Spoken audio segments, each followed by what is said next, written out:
Hi friends, നമ്മുടെ YouTube ചാനലിലേക്ക് എല്ലാവർക്കും സ്വാഗതം. അപ്പോൾ ഇന്ന് നമ്മൾ വീഡിയോയിലൂടെ പറയുന്നത് മാരുതി സുസുക്കി ആൾട്ടോ 800 ആണ് വണ്ടി. അപ്പോൾ ഇതിൻ്റെ കംപ്ലയിൻ്റ് എന്ന് വെച്ചാൽ സർവീസിന് വന്ന വണ്ടിയാണ്. അപ്പോൾ കൂടാതെ ഒരു കംപ്ലയിൻ്റ് കൂടെ ഉണ്ട്. ഗിയർ ഇടുന്ന ടൈമിൽ നല്ല ടൈറ്റിലാണ് ഗിയർ വീഴുന്നത്. അതായത് നമ്മൾ നല്ല രീതിയിൽ ഫോഴ്സ് ചെയ്തിട്ടാൽ മാത്രമേ ഗിയർ വീഴുന്നുള്ളൂ.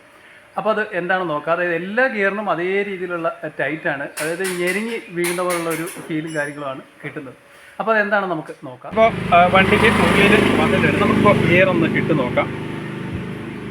അത് നമ്മൾ അങ്ങോട്ട് ഷിഫ്റ്റ് ചെയ്യുമ്പോഴും ഇങ്ങോട്ട് ഷിഫ്റ്റ് ചെയ്യുമ്പോഴും നല്ല രീതിയിലുള്ള ടൈറ്റ് ഉണ്ട്. ഇങ്ങോട്ട് നല്ല രീതിയിലുള്ള ടൈറ്റ് ഉണ്ട്. അതുപോലെ നമ്മൾ ഗിയർ ഇടുന്ന സമയത്ത് ഞെരുങ്ങിയാണ്, അതായത് ഇങ്ങോട്ട് നമ്മൾ റിവേഴ്സ് വരുന്ന സമയത്ത് തട്ടിയാണ് ഗിയർ വരുന്നത്. അപ്പോൾ ബുഷ് ഇവിടെ ഒരു ബുഷ് വരുന്നുണ്ട്, അതുപോലെ തന്നെ ഗിയർ ബോക്സിൻ്റെ സൈഡിലും ഒരു ബുഷ് വരുന്നത്. അപ്പോൾ ആ ബുഷിൻ്റെ കംപ്ലയിൻ്റ് ഉണ്ടെങ്കിൽ ഒരിക്കലും ഇങ്ങനെ ടൈറ്റ് വരില്ല, ഗിയർ ഏതെങ്കിലും വീഴാതിരിക്കത്തുള്ളൂ. അതായത് നമുക്ക് ഗിയർ വീഴാത്ത ഗിയർ എന്ന് പറഞ്ഞാൽ ഫസ്റ്റും സെക്കൻഡും ഫിഫ്ത്തും അതുപോലെ തന്നെ റിവേഴ്സും ഗിയർ വീഴില്ല ബുഷിന് കംപ്ലയിൻ്റ് ഉണ്ടെങ്കിൽ, ബുഷ് പൊട്ടി പോയിട്ടുണ്ടെങ്കിൽ. പക്ഷേ ഇത് എല്ലാ ഗിയറും ടൈറ്റാണ് വരുന്നത്, നല്ല ഉടക്കിയാണ് വീഴുന്നത്.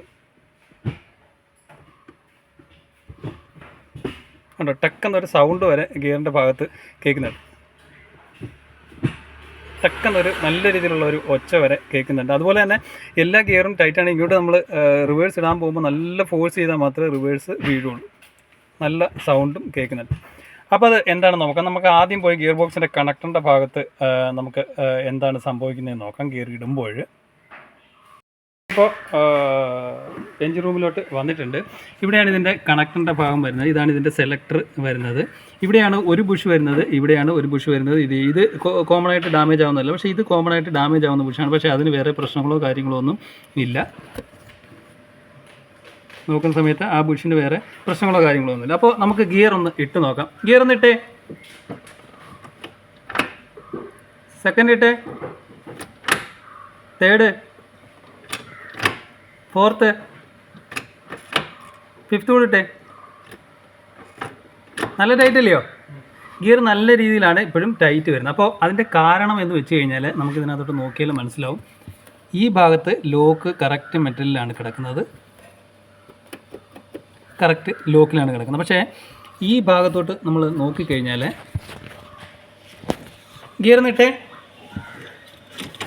ഗിയർ ഇടുന്ന സമയത്ത് ഇവിടെ അലൈൻമെൻറ്റ് മാറി കിടക്കണം. മീൻസ് ഇത് കറക്റ്റ് ലോക്കിലല്ല കിടക്കുന്നത്. അതുകൊണ്ടാണ് ആ ഒരു ടൈറ്റ് വരാനുള്ള കാരണം കേബിൾ ഇവിടെ വരെ മെറ്റലിൻ്റെ ഭാഗമാണ് വരുന്നത്. അപ്പോൾ ആ മെറ്റലിൻ്റെ ഭാഗം വരുമ്പോൾ കറക്റ്റായിട്ട് അലൈൻ ആവാതെ വന്നു കഴിഞ്ഞാൽ ആ ഗിയർ എല്ലാ ഗിയറും നല്ല ടൈറ്റിലായിരിക്കും വരുന്നത്. അപ്പോൾ ഇത് ശരിക്കും പറഞ്ഞാൽ ലോക്കിൽ നിന്ന് ചാടി പോയിട്ടുള്ളതാണ് വന്നേക്കുന്നത്. കാരണം ഇങ്ങോട്ട് നോക്കിയാൽ മനസ്സിലാക്കാനായിട്ട് സാധിക്കും. ഒന്നുകൂടെ ഗിയർ ഇട്ടേ, കണ്ടോ, ആ ലോക്കിൽ ഇത് ശരിക്കും മുകളിലാണ് കിടക്കുന്നത്.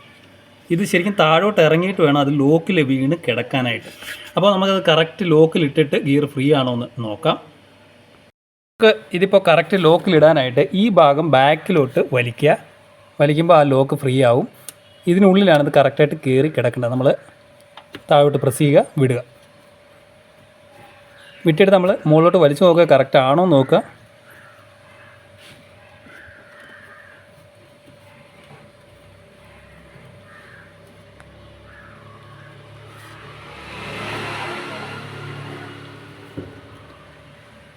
മുകളിലോട്ട് കറക്റ്റ് വലിച്ചു നോക്കുക, ലോക്കിലാണോ കിടക്കുന്നത്. ഇപ്പോൾ അത് കറക്റ്റ് ലോക്കിലാണ് കിടക്കുന്നത്.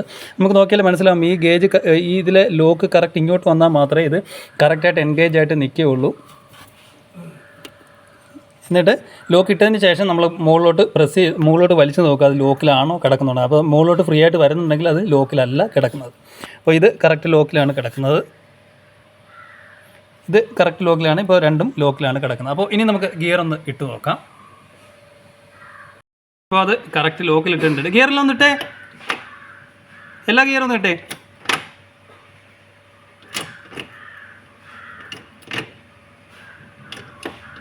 ഓക്കെ ന്യൂട്രാക്കിയോ. അപ്പോൾ ഗിയർ ടൈറ്റ് ആവാനുള്ള കാരണം ആ ഒരു ലോക്കിന് തട്ടി മേളി വന്നതുകൊണ്ടാണ് ഗിയർ ടൈറ്റ് ആവാനുള്ള ഒരു കാരണം വന്നത്. അപ്പോൾ നമുക്ക് അകത്ത് പോയിട്ട് ഗിയറിൻ്റെ ആ ഫ്രീ ഒന്ന് നോക്കാം.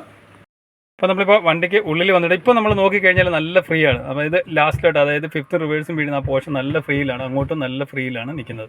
ഫസ്റ്റ് ഇടുമ്പോൾ സിമ്പിളായിട്ടാണ് ഫസ്റ്റ് വീഴുന്നത്, സെക്കൻഡും അതേപോലെ തന്നെ സിമ്പിളായിട്ടാണ് വീഴുന്നത്, തേർഡ് അതുപോലെ തന്നെ ഫോർത്ത്, അതുപോലെ തന്നെ ഫിഫ്ത്ത്, അതുപോലെ തന്നെ റിവേഴ്സ്. നേരത്തെ നമ്മൾ നോക്കിയ സമയത്ത് ഇങ്ങോട്ട് നല്ല ടൈറ്റിലാണ് നിന്നത്, ഇപ്പോൾ നല്ല ഫ്രീ ആണ്. അപ്പോൾ ഗിയറൊക്കെ സ്മൂത്തായിട്ട് ഇപ്പോൾ വീഴുന്നുണ്ട്. അപ്പോൾ നമ്മൾ ആദ്യം ഈ ഗിയർ ടൈറ്റ് ഉണ്ടെങ്കിൽ കേബിളിൻ്റെ 2 ലോക്കും സെലക്ടറിൻ്റെ, അതായത് ഗിയർ ബോക്സിൻ്റെ ഭാഗത്ത് വരുന്ന 2 ലോക്കും കറക്റ്റ് ആണോ എന്ന് നോക്കുക. ലോക്ക് തട്ടിക്കിടക്കുകയാണെങ്കിൽ അത് കറക്റ്റായിട്ട് തന്നെ ഇടുക. പിന്നെ കേബിളിൻ്റെ പ്രശ്നം കൊണ്ടും ഇങ്ങനെ വരാറുണ്ട്. കാരണം കേബിളിൻ്റെ ടൈറ്റ് വന്നു കഴിഞ്ഞാലും ഈ ഒരു പ്രശ്നം വരും. ആദ്യം നമ്മളത് നോക്കേണ്ടത് ഇതിൻ്റെ ലോക്ക് ചാടി കിടക്കുവാണെന്നാണ് നോക്കേണ്ടത്.